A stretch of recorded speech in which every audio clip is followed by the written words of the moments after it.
Most of us are multi-passionate people, and we like or can like and love and just enjoy many different things in life. But oftentimes we have to stick to one or two or not or a limited number in our regular lives.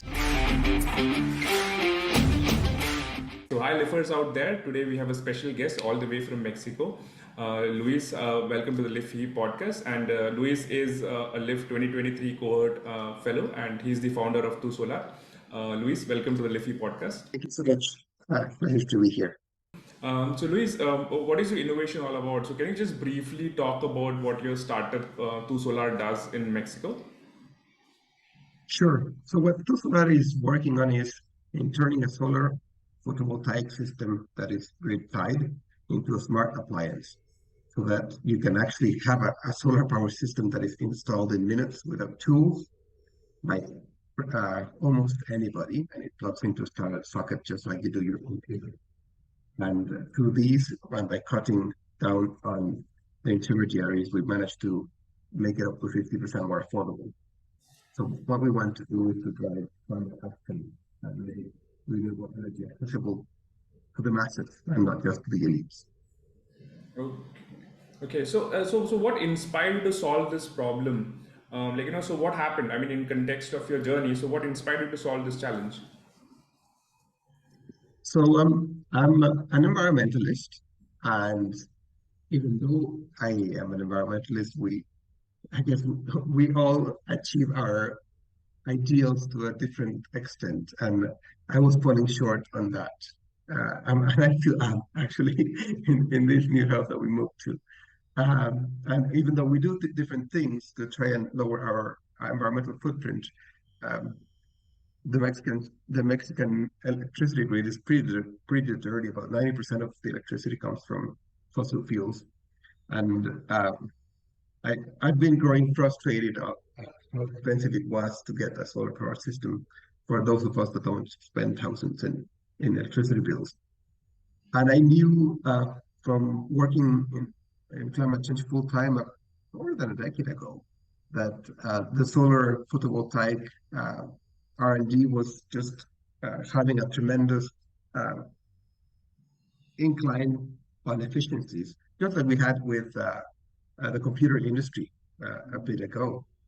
And then 10 years later, I took a sabbatical year off, and uh, I was able to take my mind off of the things that usually occupy my mind and just to uh, appreciate life. And what I realized was that I was hardly encountering any solar photovoltaics where I was traveling. So I realized that even though indeed the price of photovoltaics had dropped by about 80% in the last decade, that have not made the same 80% bigger notice of market progress in its penetration or diffusion. So that's what drove me into uh, understanding what was happening and where the lack of a specific design for this type of mass user is needed. There are actually, I must say, a few solutions already out there. They are, though, coming out of the developed world, so that they are much less cost sensitive and also in some places dependent on tariffs, tariffs or subsidies or rebates in order to make that successful. And in the developing world, we usually don't have many of those. So these other approaches, a very low cost, no frills type of thing, and that have got pretty understanding where the, the bigger cost was being driven that we could address with alternative designs. Wow, interesting. And it's again interesting in context to the sabbaticals you took into, and then you get some realization to switch off and understand. We'll get back to that aspect as well. However, congratulations on being a part of the LIF 2023 cohort, and it's a very close knit group of lifters, and now the alumni is again incredibly amazing. So, how has your journey been in terms of the 6 months of the online interaction with fellow lifters and again with the Mexico 2023 cohort, and then followed up with the residential? So, what do you think was the best thing that you can take away, or the best learning or something? Mm. Um, I enjoyed the most by far the residential part of the program. It was just such a blast to be able to share with so many fellows and bounce off experiences and advices and stuff like that. It was brilliant. But also, I think having access to so many mentors with their each having their own areas of expertise was also brilliant. I was not expecting it, to be honest, and that was such a great surprise. And people are so open and willing to help that was super interesting. Also connecting with some of the RIE staff was also pretty good, and just um, having um, off work time with other fellows, meeting each other as humans was also quite enriching. And we were treated fairly well. I came back to Mexico weighing 5% more than I weighed when I left my body weight. So that can also speak as to what a good time we had there. Wow, incredibly awesome. And and you spoke also about, like, how you do. I mean, like, your journey before LIF has also been multiple startups and multiple different jobs maybe, and in between sabbaticals. And what I feel or understand is that, so you take these sabbaticals for yourself to get out of the system and try to reflect and on to see what's happening, like, from a third eye view perspective. That's what my limited understanding is. Where I take my monthly tech off days, I take 2 days off at tech off, and then I do it monthly and then annually once. So, how was the Right first on. sabbatical? Yeah, so how was the first sabbatical different from the second one, and and and what happens in the sabbatical to Louise? I mean, like, coming out is a Yeah. pain, getting in back is another a pain. So I just want to know how you do it, and like, what makes you do it. Mm. So I started doing them because thankfully I watched this TED talk of I think it's a Dutch designer living in New York, and he just explained very analytically, and that really fit well with my thinking back then of how most of us were lucky enough to spend our first 20 odd years in life studying, then probably the next 4 decades or so working. And then when we finally retire with whatever we have left of energy, health, money, we do what we would have liked to have done in the other parts of our life, but that we were too busy following the path. And so what he explained is that he decided to retire 5 years later in life, but then take those 5 years and wedge each one of those years in between 6 years of his professional life. So he would essentially pre-retire 5 years while he was doing his professional life, and that just really fit well with my line of thinking. And I wasn't really sure what I was getting myself into, I must confess. And I was also no, I was very close to canceling the plans as well because I panicked. I had a very good job at the time that was very hard to come by. Um, it was just a dream job at the time, and then thinking of leaving that for uh, for living life and then seeing what happens, it was pretty crazy. Fortunately, and I don't really remember when or where, but I made myself the conviction that I did not want fear to run my life. And at that point in time, it was very clear that it was fear that was paralyzing me from that call. So uh, the next day, I told my boss that I was leaving in a year and a half, or something like that. And fortunately, everything worked quite lovingly. It was just magical, really. So that first sabbatical, I cycled solo from Mexico City to Ecuador, to Quito. This is also funny because the intent was to cycle all the way to Ushuaia, the southernmost point in South America, and I pretty much just made it halfway through. And that was actually one of the learnings. The first month that I started, I kept the pace necessary to reach Ushuaia, but I wasn't enjoying it as much. I wasn't gonna last. I would have made the objective, but I wasn't getting what I was looking for. So I dropped whatever end goal I had, and I made the end goal just to enjoy every day. Probably that was one of the best decisions I made then.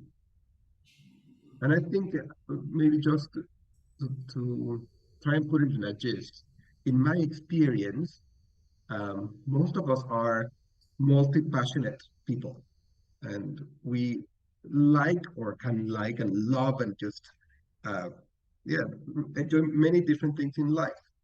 But oftentimes, with we have to stick to one or two, or not, or a limited number in our regular lives, and uh, the rest have we put on hold.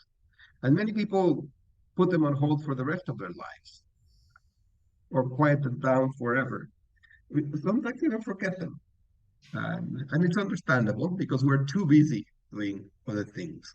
And we may be happy actually doing other things when it's odd because I'm not a depressed guy, I'm not a lonely guy. I actually probably live a life that many people would, uh, I don't know, to say admire, but to recognize and say it's not a life people would not like to have. And yet, the life that I experienced myself having in the sabbaticals is off the charts. I experienced a version of me that was just so much fun, so much jovial and funny, and much more instinctive. It was just magical, really. And all of those passions flourish. And and one of those things is creative, without a doubt. And the tuSolar was born from that reckoning in one of the sabbaticals and connecting into making it productive. So one thing I must say as well, and I like your question about how it is coming in and how it is coming off of them. In both sabbaticals, without really looking for it, I I ended up connecting to what was going to be my next thing, and that was never the objective. I never did that structure enough that said, oh, by the third quarter, I was going to start looking for never, but just the way things happened, fortunately. Um, and I do think that it is a great way to get refueled and re-inspired and rekindled. And really not to take yourself so seriously, as well to realize that there's so many different realities and ways to live and to live yourself. I think that's very enriching and empowering for the risky adventures we get ourselves into as entrepreneurs. Oh, wow. So that's incredible in terms of, like, we pause some of our passions, or because there are too many, or we are just busy, and then we don't maybe self reflect on them. So it's pretty interesting to have this perspective. So I think that's a pretty interesting aspect that you do. That's very unique to what I have, encountered till now in terms of the sabbaticals. And crazily, you've taken one of the sabbaticals and cycling for your honeymoon. So that's like, that's off the charts of the things that Yeah, you do. you know also what's funny? I was not planning on cycling. I was planning on driving. But then I was working on climate change back then. And fortunately, the conscience caught up with me at in one of the work conferences and said, I can't do this. I can't go around and just bring about more pollution for my narcissist dreams. And so I said, what do I do? I do cycling. And I didn't know what I was getting myself into, fortunately. Shortly after, I tried to get to the closest city from Mexico City. It's about 60 kilometers away, and I didn't make it. About halfway there, I was passed out next to the road. I was in terrible shape, and it was just that's how it all started. But I'm glad that sometimes ignorance is bliss, and ignorance is best to set yourself into those some of these goals.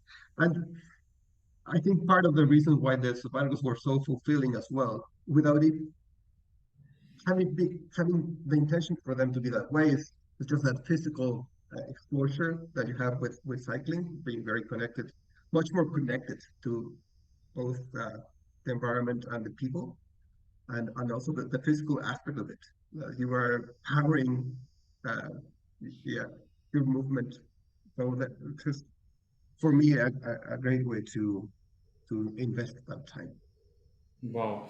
And coming back to your startup, Luis, like, so tuSolar is not your just first startup. I think you've done few businesses in real estate as well, or you have a little bit of entrepreneurial background before as well. And a lot of the lifters out here, in the alumni, are all scholars in terms of who are taking their steps towards a business, and the mindset is very different of a scholar versus an entrepreneur. um, so what is the advice that you would give to the R&D focused mindset individuals to be more focused on towards entrepreneurship, or what advice can you give for them to commercialize their solutions? It's a good question. I would probably suggest trying to partner up uh, to get somebody, co-founder possibly in a team that may have this business vein. That would probably be one suggestion that comes to mind.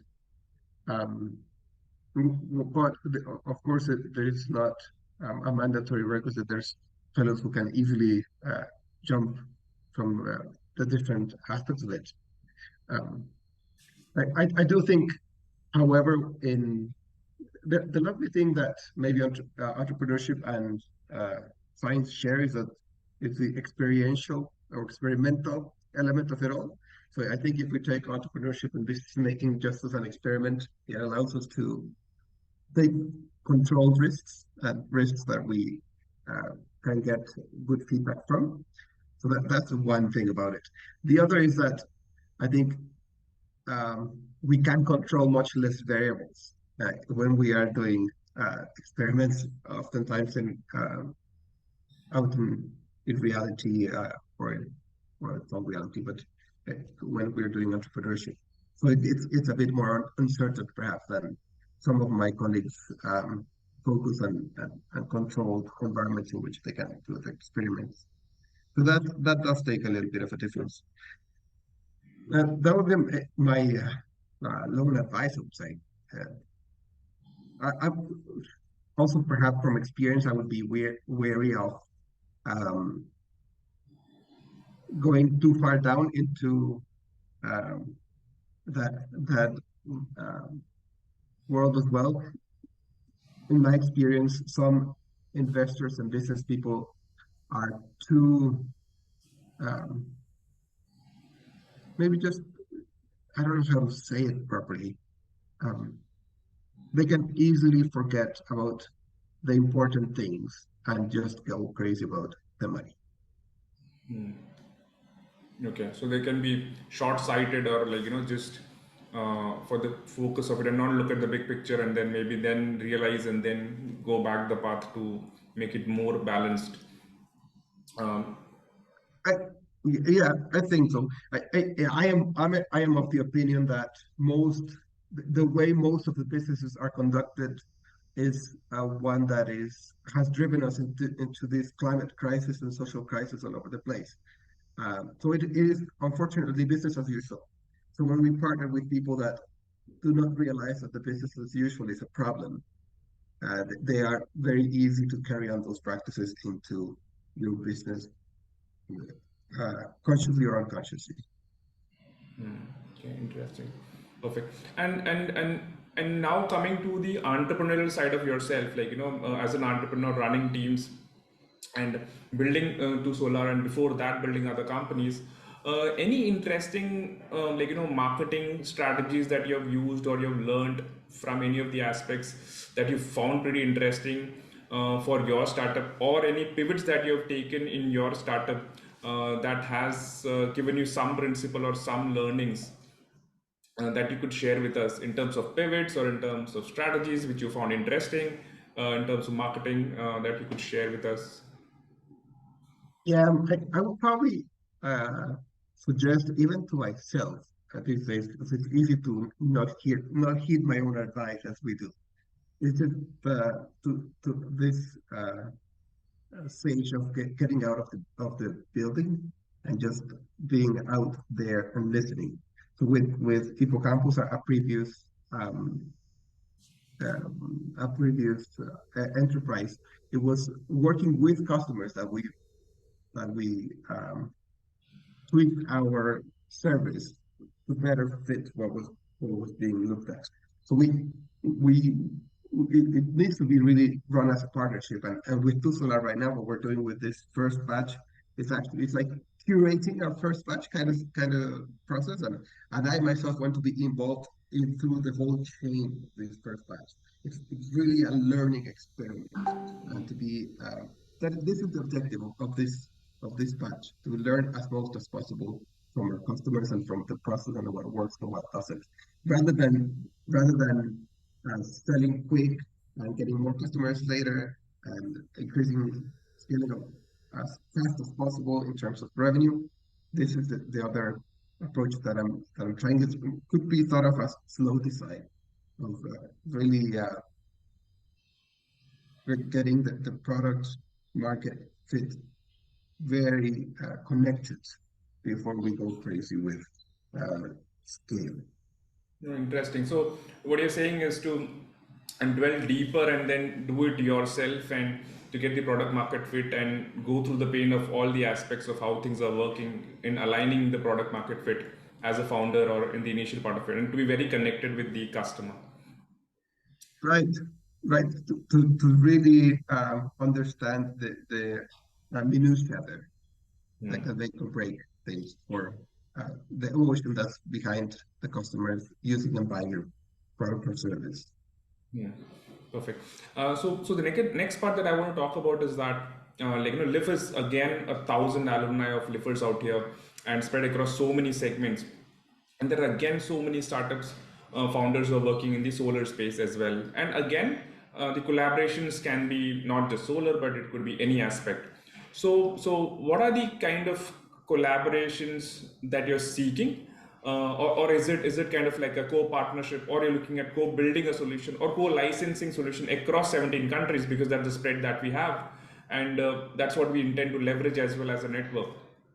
So, do you have certain thoughts in mind for tuSolar where you would want to work with other LIFers, like in certain segments, or if it is, which countries, which segment, which kind of partnerships are you looking at?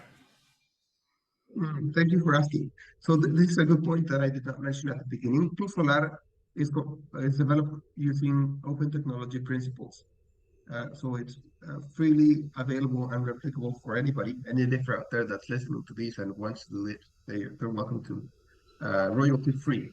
And it's with the spirit of open source that can be taken on. Hopefully, the idea is that everybody who does this can add their can chip in and contributing to ways that can be adapted to their local needs and maybe improved with some improvements that some other places can also learn from as well. So that would be one aspect of it. We are running tuSolar initially here in Mexico, although it can be run in many other places. It really depends on the local regulation as well. Basically, you do need the regulation to allow you to do net metering, probably at least the minimum we need. Although feed-in tariffs would be brilliant if some people live in places that have feed-in tariffs as well, and it would make very profitable. Just to give you an idea, here in Mexico, tuSolar is already an interesting financial solution if your bill is about $12 a month. So it's really much lower consumption than usual to get into these systems. So maybe can be applicable in many other markets.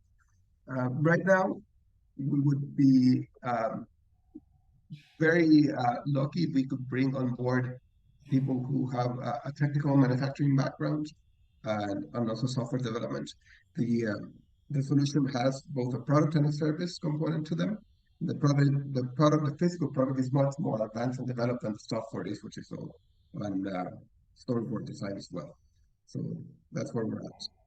Perfect. And any specific countries in mind? I know that maybe the countries with the maximum sun, maybe, but any particular countries in mind that you would want they Not at this point in time, to be honest.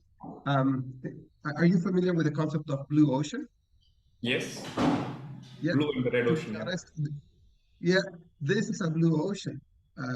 In most places, nobody's looking at it.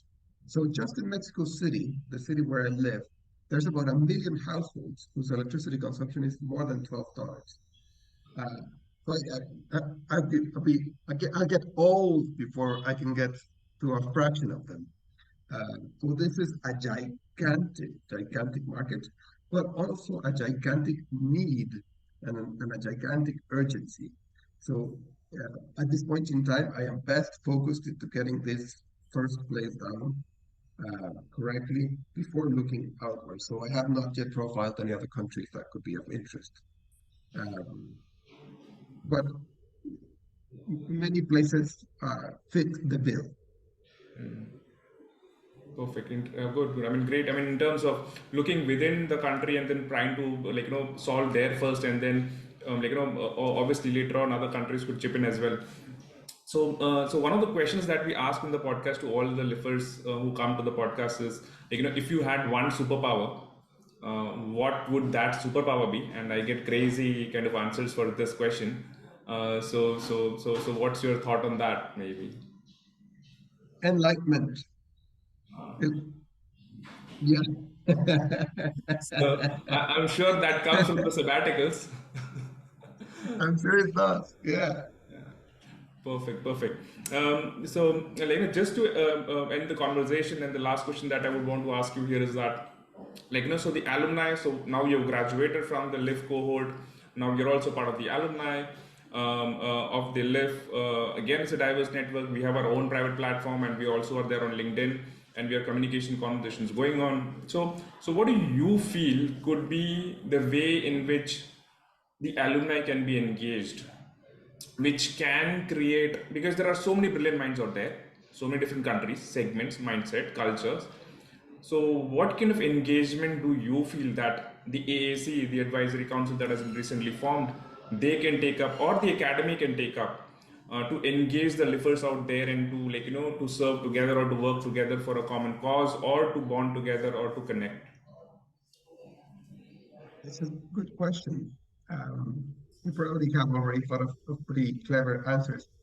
Um, I would say off the top of my mind, some of the things that I really enjoy doing the residential and that maybe can be carried over to the alumni, uh, the remote alumni field would be launching out challenges, perhaps, and saying, I have this particular challenge. Any advice?